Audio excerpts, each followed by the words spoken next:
حدثنا عبدان قال أخبرنا عبد الله قال أخبرنا يحيى بن سعيد قال سمعت أنس بن مالك عن النبي صلى الله عليه وسلم تیرا گھر الفقر فقری تیرا دھن خوشبو تیری جوئے کرم آنکھیں تیری.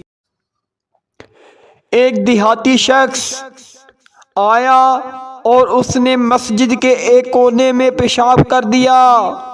لوگوں نے اس کو منع کیا تو رسول کریم صلی اللہ علیہ وآلہ وسلم نے انہیں روک دیا. جب وہ پیشاب کر کے فارغ ہوا تو آپ صلی اللہ علیہ وآلہ وسلم نے اس کے پیشاب پر ایک ڈول پانی بہانے کا حکم دیا. چنانچہ بہا دیا گیا.